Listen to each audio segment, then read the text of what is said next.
Hey, Brenda, if you can, if you see anybody out there, could you?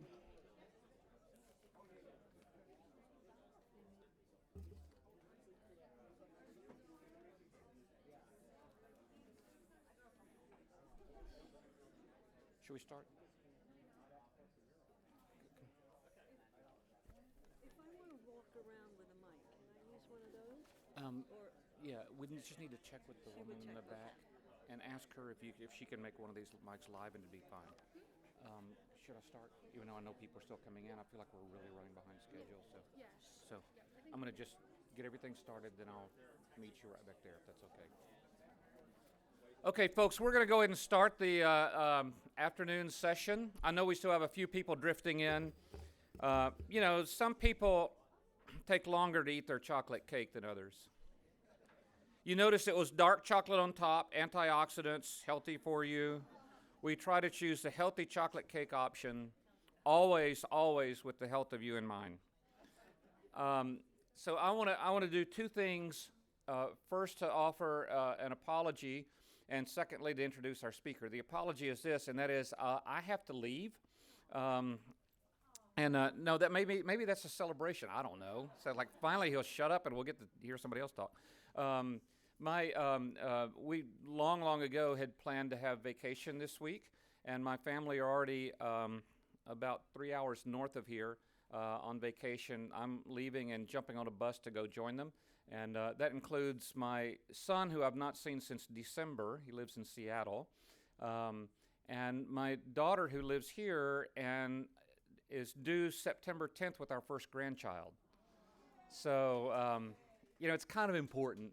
And if I don't catch this bus, I don't get there until tomorrow. So I gotta make the bus.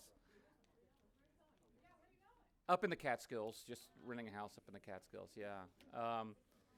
They say that Tuesday night, the low will be in the 50s. I know. In the Catskills, not here. Yes. I mean, it's tough a job, but somebody's got to do it, right? Exactly.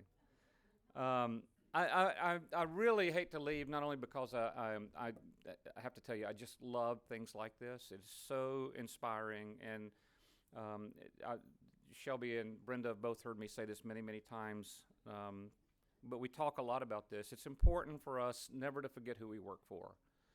And when I hear your stories and when I visit with you around the tables and I see your energy and your commitment and your drive and your fight, it would be impossible for us to forget who we work for. And so I do love things like this. I also hate to leave because our next speaker is talking on something that is a talk I've never actually heard before. I've heard many scientific talks, but this talk I've not heard, and it's a subject of great interest to me and of great importance to me. I always worry about how do we reach that patient that's not in our network? How do we reach that person who's not coming to the Sloan Ketterings or the NYUs or the Moffats or the MD Andersons or the places like that, and is living in a place where they don't have access? How do we reach these people? And the best way to reach people like that is peer-to-peer stories. And so our next speaker is Dr. Rita, we and I have just met, and I'm a horrible memory. So your last name is Charon or Charon? Charon, thank you. Charon. Excuse me. I'm from the South. We don't talk like that. Charon. It sounds so much more intelligent when you say it. Dr. Charon is a professor of clinical medicine and the director of the program of narrative medicine at Columbia University College of Physicians and Surgeons. And basically, she talks about how you tell your medical story. She has a PhD in English and directs the narrative medicine curriculum for Columbia's medical school, teaches literature and life-telling classes at the Medical Center and the Department of English. She's been a principal investigator on NIH project on enhancing teaching of social sciences. I don't know, it's more impressive than I can ever want to say. But anyway, I will turn this over to Rita. Thank you so much for being here, for doing this. And again, I apologize for walking. we're pretty excited. Yes. I've already given him permission to leave right now. Yay, thank you, Tim.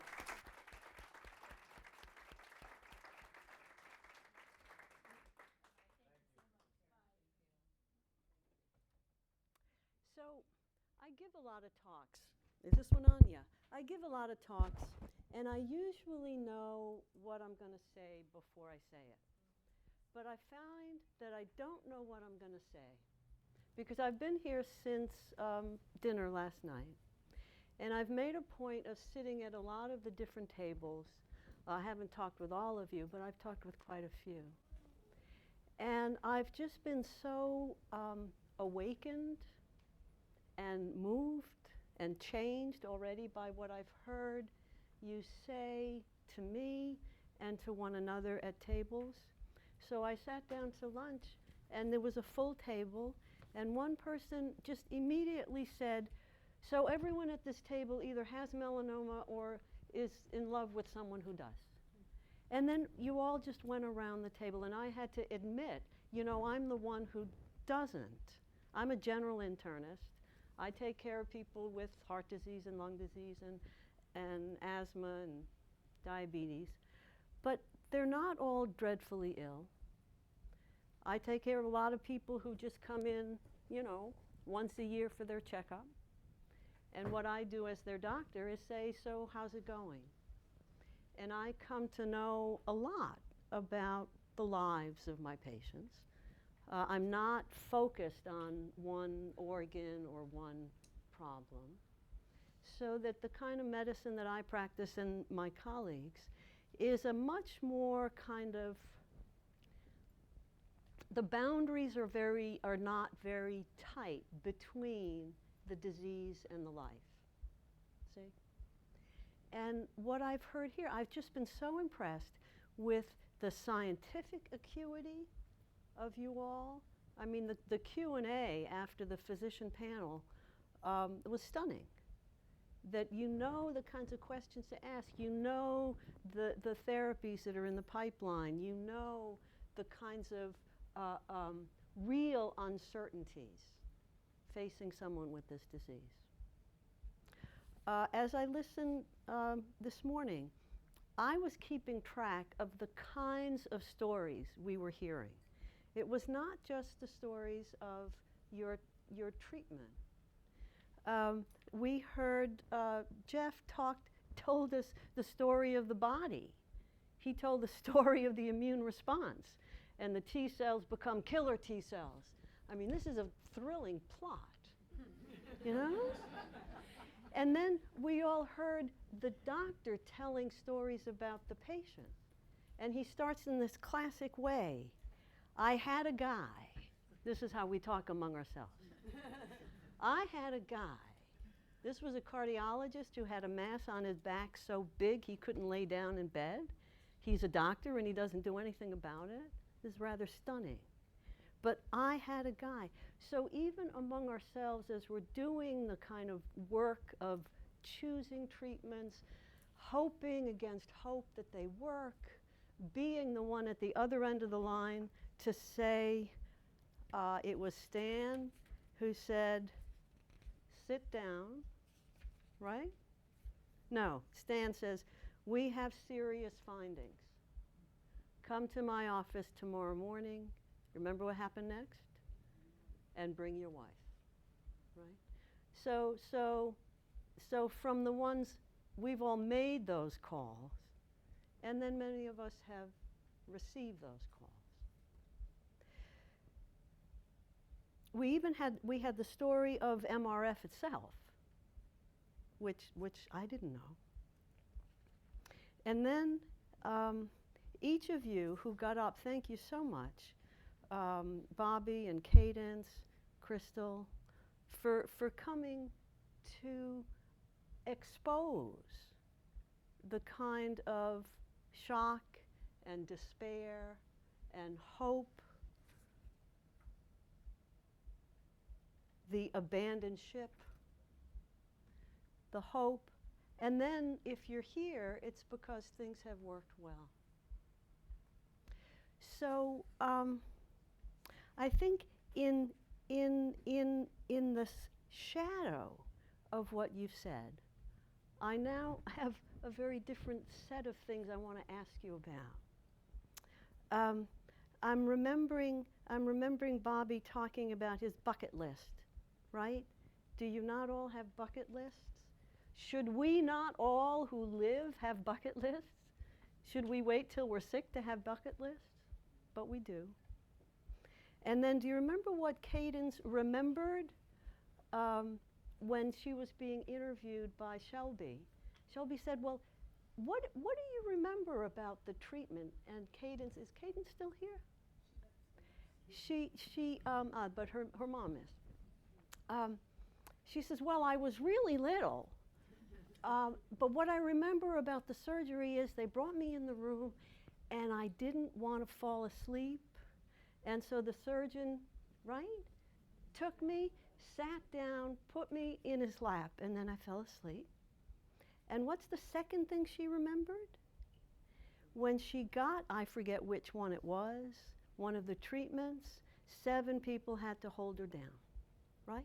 So what she remembers of her whole ordeal is the human contact, right? She remembers that surgeon's lap, and then she remembers 7 people had to hold me down. So I want to tell you a little bit about how stories have transformed medicine, and I think even some of the diseases and some of the treatments that we have. I also realize that of all things, I shouldn't be talking at one of your conferences, but that you all should be talking at all of my conferences. Okay? If Tim says this is the way to spread the word, please, I don't know how to make this happen, but each of you need to come to the American College of Physicians conferences and the Society of General Internal Medicine conferences and the obstetrician conferences and the pediatric conferences to say, you guys are the ones who should be finding this disease. You guys are the ones who should be screening for this disease. You see? But most importantly, that all these doctors, and it seems to me, I've been very attentive to what you've said about the physicians who've taken care of you. It has seemed to me on balance that many of you have found very attentive, devoted physicians. Is that true? Or they get fired.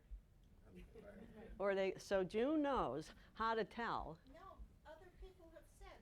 Right? Somebody said today, yes. I fired the doctor. That's right. And that's what we have a tendency to do. Yes. Well, this too you have learned in this journey. I typically hear laments from patients. My doctor doesn't listen to me. My doctor is indifferent to my suffering. My doctor doesn't care about anything but the thyroid function and I don't know if the melanoma treaters, the physicians who do treat melanoma are a different breed, but except for the ones who have been fired, it seems as if there's not as much of a battle. I don't know, I'll show you a few slides about how it is sometime. But now it might be too bright in here. Can you see that well enough? So this is a late portrait, a late self-portrait of Rembrandt. This was the last one he painted. It was 1665. He's an old man. Can you see it well enough to? Can we maybe put some lights down a little bit? Oh, great. Can you put lights down? So what do you see? What do you see in this Rembrandt? Nice. Okay. He's a portly guy. What else? His face and neck are sharply lit, and the lower part is very shaded. Yes. Yes. So the light draws you straight to the face, doesn't it? Can you say something about the expression on his face? The expression on his face. He looks cranky. Crystal says he looks cranky. He look tired? Does he look mad? Does he look... Looks like he doesn't like what he's seeing. He doesn't like what he's seeing. Okay, so there's a certain disillusion. He's... Burdened. Say again? Burdened. Burdened, indeed. So he's dressed in a plain old, in an artist's working costume. He's got the, what do you call it? The smock that an artist will wear in his studio. He's got the cap. In other self-portraits, he's wearing opulent silk and brocade with silver-tipped canes. And here he's an artist in a studio. The two circles you see behind him, people write about these things all the time. What could they possibly be? And our hunch is that he was thinking of the very first kind of art in the world, which was drawing circles in the sand with a stick. So that it may be a kind of meditation on the beginnings of art.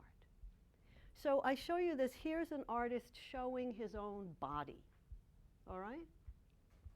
We don't know a whole lot about what he thinks, do we? We see his body. Now this is his Return of the Prodigal Son. This was painted a little before that self-portrait. What do you see here?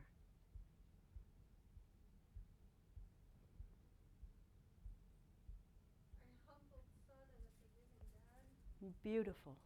A humbled son and a forgiving dad. You know the story of the prodigal son? Mm-hmm. Somebody tell the story. Go ahead.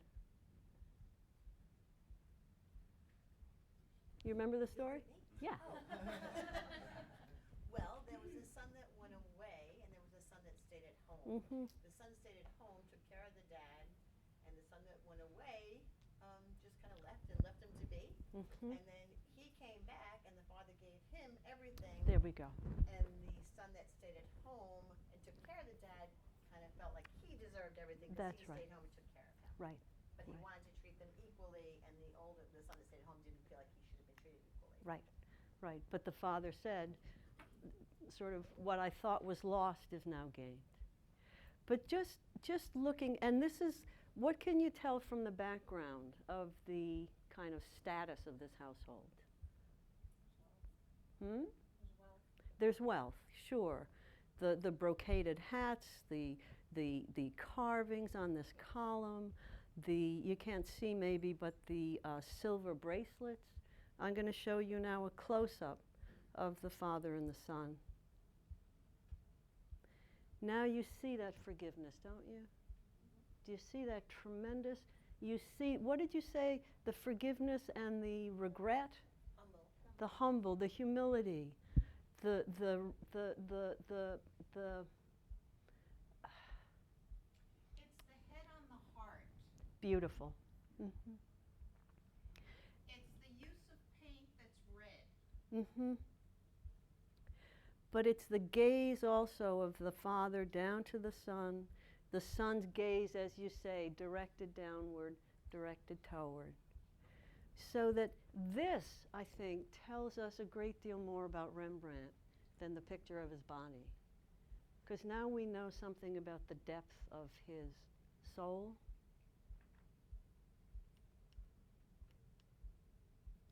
This is Cezanne. It's late in his life too. He was a surly guy, Paul Cezanne. He was a real. No. He was just very cranky, surly. These days would call him maybe schizoid. He made people mad at him all the time. He didn't have friends. We know about his wife only because she was the free model, so he painted her over and over and over again. He's very tired looking at this point. He has many self-portraits. They're usually with a hat. They're usually this kind of waist up, head and shoulders. But again, we don't know very much about, you couldn't tell from just looking at his body what his life was about. I hope you've seen, some of you, the card players. Have you seen any of you? They were at the Met not too long ago here in New York. He's got about a dozen paintings of card players. What do you see?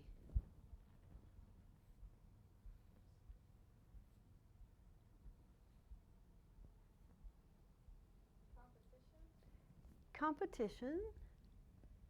Does it look dicey, high stakes, or relaxed and easygoing? Shoulders, just killing time. Yeah, it's two guys in a bar. I don't know. We see the wine. We see there's a window in the back, kind of with a street. But these were the peasants. He calls them peasants who worked for his father's farm in the south of France. And he looked at them with such wonder that these guys were like part of the land. He saw in them this timelessness, the tradition. He called them the essence of the land of Provence, almost like the mountains that he painted over and over again. But what he saw in them, the sense of treasuring them comes out in this painting, much, much more than comes out there. So what I'm just thinking about aloud is the difference between looking at a body and looking at a life. And although a lot of what we've heard here in the room today and yesterday has been about your bodies and the levels of PD-L1 and the response rates to single or double agent treatments and all of that, you're talking about biological self. But in the tables, as you talk among yourselves, and those of you who came up and talked about, it wasn't your body, it was the journey. You talked about the journey. You talked about the battle, right? So when I talk about stories within medicine, it's always stories not just about the body, but about the life. When I meet a new patient, I will typically say, I will be your doctor, and so I need to know a great deal about your body and your health and your life. Please tell me what you think I should know about your situation. And I say it pretty much that way every time, because I have no idea what I should know about your situation. So the first time I said that, it was a mid-50s-year-old man who had come in with some joint pain. And I asked him that question, and he said, my father died 20 years ago of kidney disease. My brother died 10 years ago of kidney disease. My son is 21, and he's acting out. He's in trouble with the cops. I'm so enraged with him, I want to kick him out of the house. And then he starts to cry. This is the first visit I have. I say, why are you weeping? He says, no one ever let me do this before. All right? So we never know what is part of the story that we need to know. Now, Tim said I was going to teach you how to tell your story. I'm not going to do that. I don't need to do that at all. But what I do want to clue you in on is that even among physicians, there's a greater and greater respect for the necessity of telling and listening to stories. There are, of course, many reasons to do it. And some of that has come up here. We know, and this is from my work as a literary scholar, we know that as we tell or write or represent in some way, my artists are representing in images, that's when we discover what we know. That there are many things that we know, but we don't have access to. And it's when we give some form in language, in image, in dance, when we give some form to the story, then we can see it. So one reason to tell your story is very literally so that you can hear it, right? It's so that you can know it, so that you can claim it. And also, as Tim says, so that others can come to know it. Telling the story often helps, if nothing else, to endure it. And then telling the story helps you or allows you to grow toward its future. So we think very not grandiosely, but in a very large way, we think that's what art is for. That's what representation is for. Merleau-Ponty, the philosopher, says about Cezanne that the duty of the artist is to arrest the spectacle that most men in the world are unable to see and to make it visible. So Cezanne paints this as a spectacle. He stops it and he allows the rest of us to look at it. Well, we think, and I hope you have this sense, even in the office as a physician or a nurse practitioner or a social worker, that it's our task to arrest the spectacle, to arrest that which we see, do you understand, in front of us in the office, and to make it visible, which is to say, the better that the clinician can see you, the better you will be seen. And this, in many cases, makes all the difference. It was Stan who you're here somewhere, yeah. You specified, you had to tell them, I am a fighter, I'm going to do everything I can do. And you even chose your physicians in part because you knew what they were going to, but that you were in charge of this. And you know, heaven help the physician or clinician who didn't recognize that, right? So it was essential that they otherwise you fire them. We're not going to go into the other person in the news who likes to fire people. So the telling, in some way, is for you and for the one taking care of you so that you can form an affiliation. There are other reasons to tell of illness, and you know that illness memoirs, illness narratives have grown exponentially. You know this.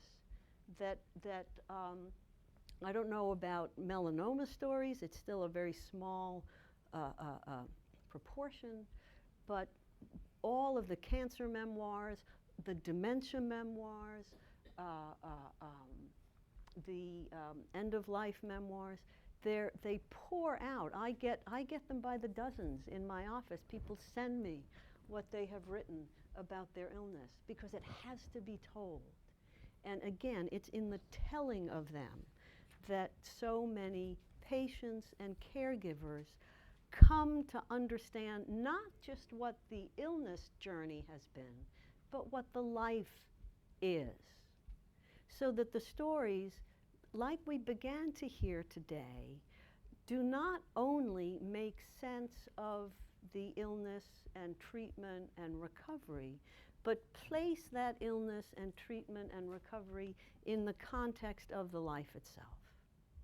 So that Javi Carrel, who is a philosopher, a phenomenologist, who developed a very serious, very rare lung disease when she was young, she was 31, explosive onset of this disease that prevented her from doing all of her activities. And she, because she was a philosopher, kind of made herself look at all the ramifications of this illness. And so she writes about not only what this illness did to her body, but what it did to her world, the world of the ill person. She looked at how this illness limited her ability to be, her ability to be. And then the final part of her book is she examined what she called the health within the illness, the aspects of strength and resilience and growth that became evident on the shadow of the illness.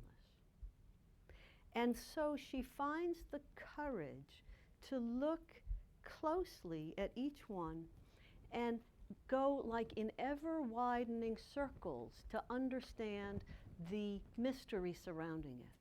Not just why did I get this, but what does this now make me? And she develops this great courage, and I think this is true of all who write seriously about their illnesses. The writing itself gives them the courage to keep looking beyond what they know, not just what's going to happen next in the illness, but what now does this do in my life? Now, there are other reasons to tell of illness, and you've talked a lot about activism. And, you know, HIV/AIDS had ACT UP, and the breast cancer movement has the pink ribbons, and all of that. And you, I think in a growing way, are involved in the MRF-triggered movement. And it's activism, it's lobbying, it's awareness, it's increasing research funding, it's altering legislation. This is all critical. It's not the only reason to tell the story, but it's a very important and influential one. Another reason to tell the stories, as you've said, is peer support and developing patient communities. I've heard a lot of you say that you're buddies and that you're like on call to others who have a new diagnosis or who are in a conundrum of some kind with treatment. The websites are important. I've been hearing about private Facebook pages devoted to people with melanoma that may be even more kind of frank than some of the more public websites. We're finding out that storytelling may improve health. There's a marvelous study, it was done in Texas, of, this was inner city poor patients with very high hypertension. And one of the treatments that control the hypertension better than the pills did was for patients to hear or view stories told by other patients like them with high blood pressure. And that seeing these, they were just like DVDs of patients talking about what it took for them to control their blood pressure, which is not that severe thing, improve their chances more than did the most powerful medicines. It's true among mental health groups where talking about the illness improves the recovery. And in small studies, we know that expressive writing, this is among women with breast cancer, can indeed even prolong survival. So the questions that we continue to have are, what is it that we doctors should know? Are we able to listen? Have any of you had, I mean, again, it sounds like you've been lucky, but do you know the experience of trying to tell a doctor something and they don't want to listen? Has anyone had that? What is that like? Well, I've had the experience where I had a very sensitive doctor who had to join a practice. I live in Westchester, which is an affluent area. Yeah. All the private doctors, the majority of private doctors have had to become part of these industrial complexes. Oh, yes. They're told, she said to me, this is not the medicine I signed up for. I get 15 minutes a patient. Oh, yes. I have to have Yes. 30 patients a day. Exactly. And for the practitioner. That's right. So it wasn't that the practitioner didn't want to Yeah, listen. exactly. She was grieving the loss of her Yes. private practice Yeah. where she did what you were describing. Exactly. And now she is part of this That's larger right. system and she doesn't know how to escape. That's right. So that indeed the structural changes within medicine have been devastating and need an activism of their own. In my experience, anybody who has joined one of those structures Yep. has become not by their own volition. Mhm. by the structure of the system, Mhm. more distant, Yep. difficult to reach, etc. And the very few who are able to keep their private practice revel in the ability to really get to know the patient. Yep. Yep. Yep. So here's what I want to do. Let me just skip ahead a little bit. So one of the things we try to teach clinicians is attention. And especially if there's 10 minutes or 15 minutes a person, they need, this is Sebastião Salgado, the Brazilian photographer, a woman from northern Sahara. And the attention that the photographer is paying to her and that she is paying to him is, to my mind, riveting. And there is nothing in the world except this woman. This is the kind of attention we hope that the physicians are able to develop for the person sitting in the office, that there is nothing but that person. We teach them how to literally represent what they see. This is another Salgado. You can't really tell. What does this look like? Somebody describe what you see here. River running down to an ocean with rock outcroppings. Okay. So there's clearly a river. You see some little herds of animals of some kind. But then in the distance, it becomes a little hard to tell. Are they rocks? Are they trees? Are they clouds? There's some uncertainty about what that is. And Salgado, and this is a photograph, not a painting, but he's able to in some way capture that ambiguity, right? I mean, when I first looked at it, I thought there were clouds in the distance. So the representation is simply write down not what you think it is, but what you see. And the better we found, the better that even our clinicians can represent what they see, the better they see. Do you see that? It's when you're able to represent something that you indeed perceive it. So we very systematically are teaching now, doctors, nurses, social workers, these skills of attention, riveting, focused attention, where really nothing else matters for right then. And we teach them that by having them represent it, by having them write it down, by having them in some way capture, arrest and capture what it is they see. And then the last part of this is the affiliation that happens as a result. That now again, this is also Salgado. We see that the boat is being poled. We see that the boat is coming toward us. The wake is behind it. There are others in the distance. Does this look ominous to you, or soft and relaxed? What?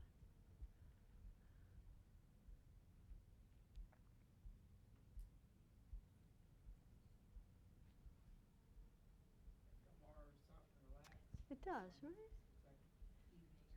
Yeah. You know, for all we know, they're escaping from some horrible event at the other end. But there's something kind of misty, soft, quiet about this. But there's always two guys in a boat. And the affiliation is that indeed we try our very best to accompany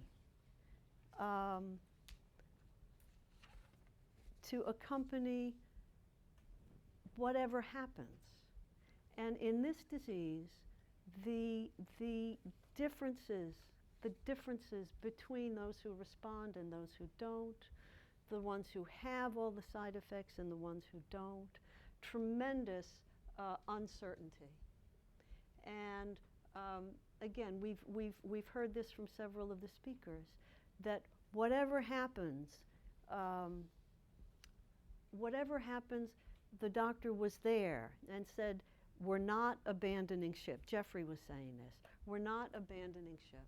There's something else that we can do. And even the trust, and this is so magnificent, even the trust that that pipeline is going to have something for me, even if it doesn't have it now. So this tremendous need to be accompanied, to not be abandoned. Because even if we don't have something now, we'll have it. So, here, one more. This is Lucian Freud. Have any of you seen some of his paintings? Which ones? Bulky. I mean, a lot of his paintings are these very, very fat people, nude usually, quite shocking. But here's and the face here, very craggy, it was very big self-portrait. You see every nook and cranny of this face. You see all of the kind of creases, and it's very, very meticulously studied. This is called the Welsh Farmhouse. It's stunning that he painted this, because again, usually he's painting very rather shocking canvases of rather large nude people. His grandfather is Sigmund. So here we see Lucian showing his grandfather's legacy of the interior, right? Very quiet farmhouse, nestled, but the door's open and the interior is dark, but it's the interior that his grandfather was opened the door to. And in the context of this conversation, it's the interior of the life, not just the experience of the illness, but the interior of the life that makes that tells to the one taking care of you, and that tells all within your circle what is at stake. I've heard many of you say today how much life has changed by virtue of this illness. It's a shame that we need to become ill in order to know the value of the living. I know after a long career as a doctor that this is true, that there are things that we learn by virtue of these illnesses that awaken us, that open the eyes to the treasure of life. We heard in one of our last speakers, I think it was Crystal, this is the first summer of the rest of my life. This tremendous openness, the beginning. Now, do you have to be sick to know that? Do you think? No, but it helps.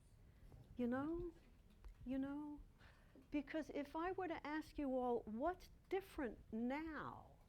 I think you'd have answers.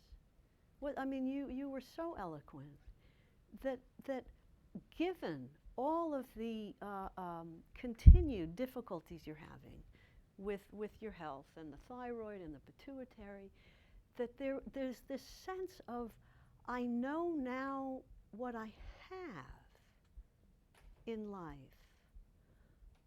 And I've heard that from each of you, that things will never be the same, because the life itself, even the boring parts, become fresh and treasures.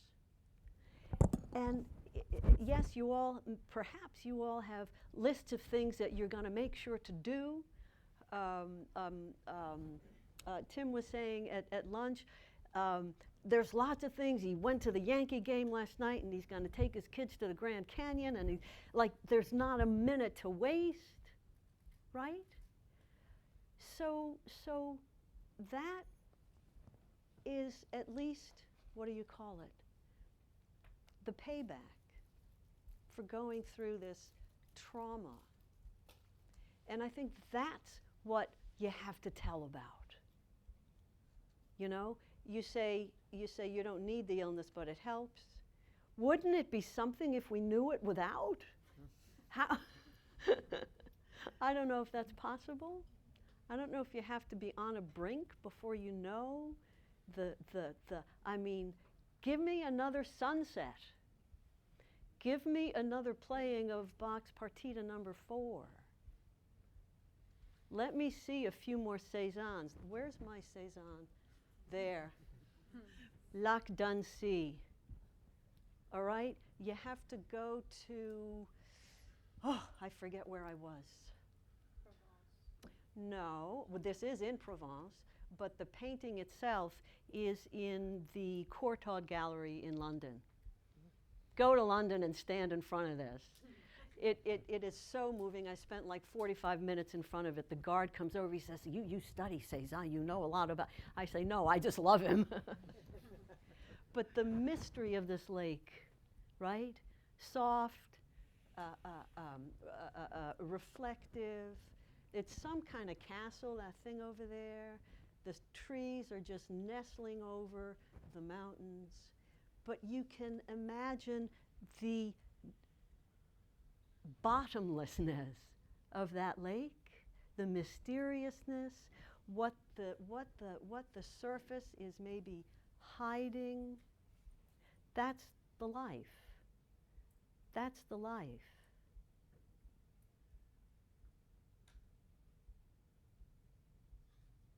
So that's what I have to say about stories. That they're critical, that they need to be told, that they have activism, advocacy, peer support, education to your caregivers. And I don't mean caregivers at home, but professional caregivers. And that they let us understand this bottomless mystery of the lake of our lives, if you will, the bottomlessness. So thank you for letting me come and hear all that you've been able to teach me.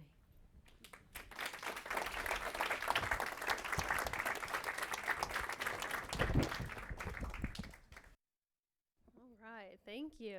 That was really fascinating. As Tim said, that I have never heard a presentation like that before, because we're inundated with the fantastic Jeff Webbers and John Kirkwoods of our melanoma world. So that was really intriguing and interesting, and hopefully it was impactful for the audience as well. A couple of people I want to thank. First of all of our patients who shared their stories with such grace and poise and courage. Stan, Crystal, Bobby, Cadence, thank you guys so much. All of our speakers who just left us high and dry. They have planes to catch, I guess, and vacations to go on. So anyway, thank you guys so much for attending. Thank you, each of you. You traveled far and wide. Who traveled the furthest? Oregon, Washington, North Dakota? Yeah, I thought that I had an Oregon. So thank you guys very much for being here. I hope that you found the weekend really helpful and hopeful. I mean, that's our ultimate goal, is to provide the group with hope as you walk out the door. So thank you for being here. I will be in touch with you regarding the logistics and the expense reports, and in the tone of storytelling and sharing. Someone did ask me if you guys would be willing to share contact information. So why don't I add that into our online evaluation of the event, and it'll just be an electronic format that you can give me, and I will send out with your permission. So I'll just add that question into our online evaluation. So I will be in touch with a handful of things, including the military statistics someone asked about last night. And you guys have my contact information. So if there's something else that comes up that you have a question about, we also talked about endocrine specialists and new resources. So I'm going to be busy.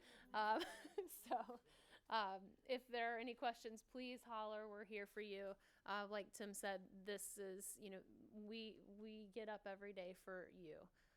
So let us know what you need. Let us know how we can help you, and hopefully we'll be able to see you at another MRF event, whether it's our Advocacy Day on the Hill or another patient event or a fancy gala that I'll be attending here in New York in October. So I want to thank you one last time. Thanks to our speakers, our patients, and to Bristol Myers Squibb for hosting such a great event. So thank you guys very much.